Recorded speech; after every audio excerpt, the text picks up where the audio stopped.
తాకట్టులో ఉన్న బంగారాన్ని విడిపించి ఆ రోజు ఆన్లైన్ ధరకే కొంటుంది కొమ్మూరి గోల్డ్. నమస్కారం అండి, సుమన్ టీవీకి స్వాగతం. నేను గీతాంజలి. మనతో పాటు ఉన్నారు జ్యోతిష్య రత్న, జ్యోతిష్య చక్ర వైభవ నిపుణ డాక్టర్ రాళ్లపల్లి రవికుమార్ గురువు గారు. మే నెలలో ద్వాదశ రాశుల జాతక ఫలితాలు ఏ విధంగా ఉన్నాయో గురువుగారి మాటలో విని తెలుసుకుందాం. ప్రతి నెల వారు ఇచ్చేటువంటి ఫలితాలు విని చాలా మంది ముందు జాగ్రత్త పడుతున్నారు. ఖచ్చితంగా జాతకాల గురించి చెప్తే భయపెట్టడం అని అనుకుంటారు, కానీ ఇది ఒక హెచ్చరిక. జాగ్రత్త పడడానికి కొన్ని సూచనలు అనేవి చాలా బాగా ఉపయోగపడతాయండి. కొన్నేళ్లుగా వారు చెప్తున్న విధానం బట్టి ఎంతో మంది వారి జీవితాల్లో మార్పులు చేసుకున్న వాళ్ళు కూడా ఉన్నారు. మరి ఈ మే నెలలో రాశి ఫలితాలు ఏ విధంగా ఉండబోతున్నాయో గురుగారి మాటలో విని తెలుసుకుందాం. గురుగారు నమస్కారం అండి.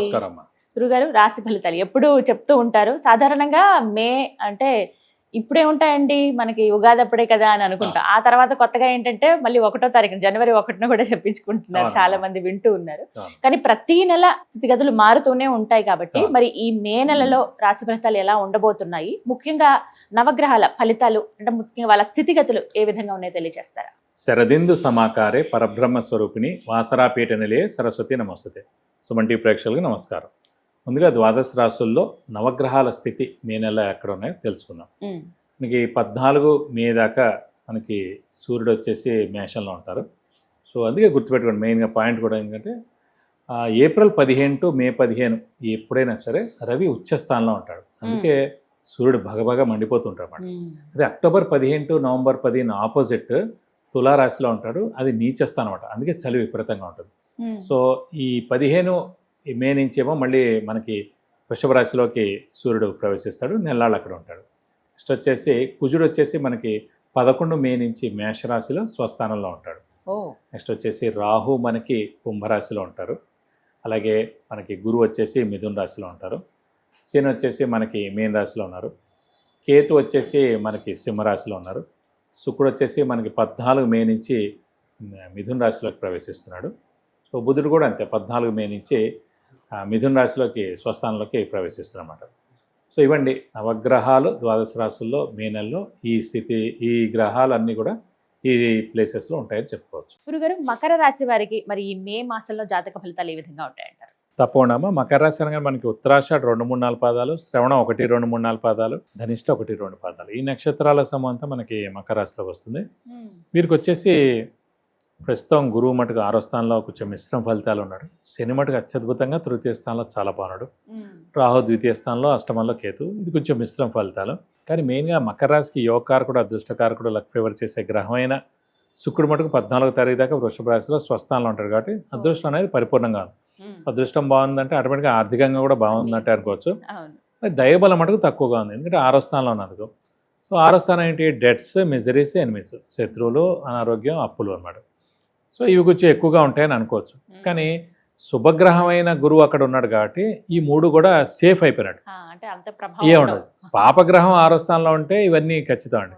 శుభగ్రహం ఉంటే కనుక అటు అప్పులు తగ్గుతాయి, ఆరోగ్యం బాగుంటుంది, ఈ మిజరీస్ కూడా తగ్గుతాయని చెప్పుకోవచ్చు. ఇంకోటి ఏదైనా సరే ఒక నెలే అనమాట. ఎందుకంటే జూన్ 2 వస్తే కనుక గురువు ఉచ్చస్థానంలోకి వస్తాడు, 7వ స్థానంలోకి వస్తాడు. సో దైవబలం, దైవానుగ్రహం పరిపూర్ణంగా ఉంటుంది అప్పుడు. అందుకే మీరేం చూసుకోక్కర్లేదు. ఏదైనా సరే ఈ 1 మంత్, ఈ 1 మంత్లో మనకి 14వ తారీఖు దాకా చెప్పాం కదా, శుక్రుడు ఎలాగో స్వస్థానంలో ఉంటాడు. శని 100% మనకి తృతీయ స్థానంలో ఉన్నాడు. సో శని మెయిన్ ఆరోగ్యాన్ని ఇస్తాడు, ఆయుష్ని ఇస్తాడు. శని వృత్తికారకుడు, ప్రవృత్తికారకుడు, ఉద్యోగకారకుడు కూడా శని అనమాట. సో అవన్నీ కూడా అందులో కవర్ అవుతాయని చెప్పుకోవచ్చు.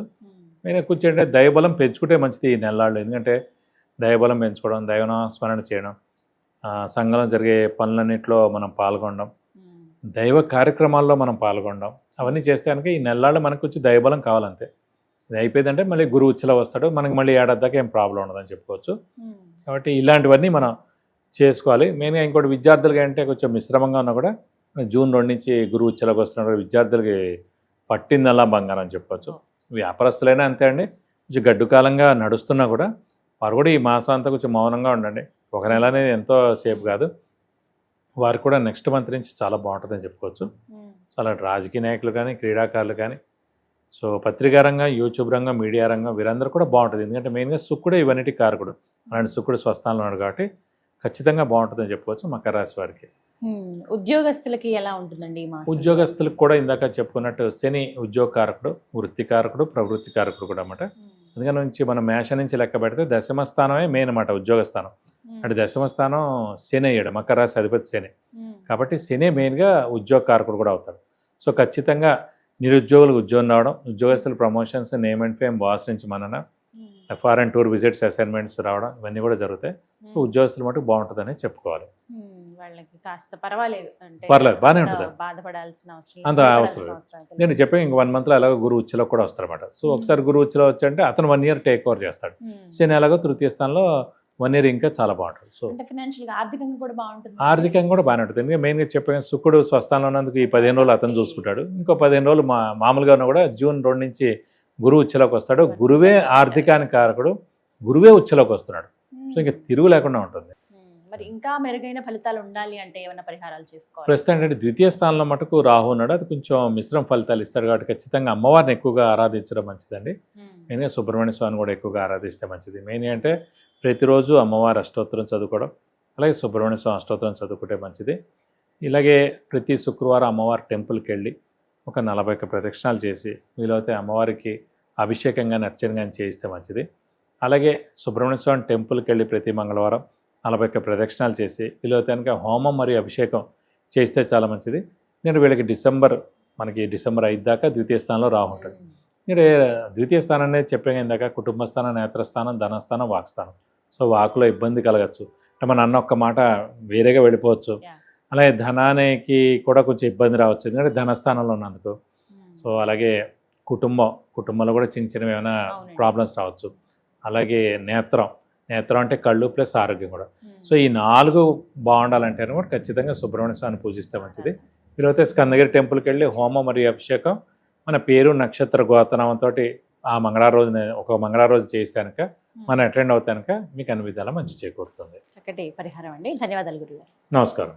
విన్నారు కదండి, మనలో చాలా మందికి ఎన్నో రకాల సమస్యలు ఉంటాయి. ఆర్థికంగా కావచ్చు, ప్రధానంగా ఏదైనా ఇల్లు యోగం ఉందా లేదా అని తెలుసుకోవాలనుకునే విషయం కావచ్చు, విద్య, ఉద్యోగం, వ్యాపారం, సంతానం, వివాహం విషయంలో కావచ్చు, ఇలా చాలా మంది ఎన్నో సమస్యలతో బాధపడుతూ ఉంటారు. సరైన సలహా కోసం ఎదురు చూస్తూ ఉంటారు. అలాంటి వారి కోసం గురువు గారు దగ్గర మీరు అపాయింట్మెంట్ తీసుకోవచ్చండి, వారిని కలవచ్చు మీరు. అయితే ముందుగా స్క్రీన్ మీద నేను ఇస్తున్న నెంబర్కి మీరు ఫస్ట్ కాల్ చేయండి. ఆ తర్వాత వాట్సాప్లో మీరు మీ డీటెయిల్స్ అన్ని పంపిస్తే కనుక ఆ మెసేజెస్ అవన్నీ చెక్ చేసి మీరు అపాయింట్మెంట్ తీసుకుంటే వెంటనే గురువు గారు కలవడం జరుగుతుంది. తద్వారా మీరు రిజల్ట్, అంటే ఎటువంటి పరిహారాలు చేసుకుంటే ఈ ప్రాబ్లం నుంచి బయటపడతాము, యోగాలు మనకు అందుతాయి అనేది చాలా క్లియర్గా మీకు ఎక్స్ప్లెయిన్ చేస్తారండి.